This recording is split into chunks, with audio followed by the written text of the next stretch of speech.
ஹாய்ங்கண்ணா, வணக்கங்கண்ணா. இன்னைக்கு ஒரு செடியை காமிக்க போகிறேன். அது என்ன செடின்னு தெரிஞ்சதுன்னா சொல்லுங்கள். பாருங்க, இது இலை நீளமாக தளவில் இப்படி அரச இலை மாதிரி வந்துருக்கு. பாருங்க, அரளி செடிங்கிறாங்க, ஆனால் அரளி செடி மாதிரி தெரில. இலையே டிஃப்ரெண்ட்டாக இருக்குது. பாருங்க, பூ பாருங்க, அரளிப்பூ மாதிரியே இருக்குது. ஆனால் இலை அரளிப்பூ ஏறல மாதிரி இல்லை. இலை அரளிப்பூ இலை நீளமாக வரும். இது பாருங்க, முன்னாடி நீளம் தளவில் பெருசாக இருக்குது. இருங்க, ஒரு இலை பிடிங்கி காமிக்கிறேன். நீங்கள் பாருங்க, இது எப்படி இருக்குன்னு. டிஃப்ரெண்ட்டாக இருக்குது. இது என்ன இலைன்னு தெரிஞ்சுன்னா சொல்லுங்கள். என்ன செடின்னு தெரிஞ்சுன்னா கமெண்ட்டில் சொல்லுங்கள்.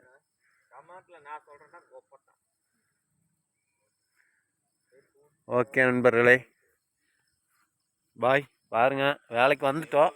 இன்னும் கேட் ஓப்பன் பண்ணல. கேட்டு முன்னாடி நின்றுட்டுருக்குறோம். அதனால தான் இந்த செடியை பார்த்தோன்னே ஒரு வீடியோ எடுத்து போடலான்ட்டு போட்டிருக்கிறேன். ஓகே நண்பர்களே, லைக் பண்ணுங்கள், கமெண்ட் பண்ணுங்கள், ஷேர் பண்ணுங்கள். யூடியூப்பில் ஃபாலோ பண்ணிடுங்க, இன்ஸ்டாகிராம்லேயும் ஃபாலோ பண்ணிடுங்க. ஓகே, பாய்.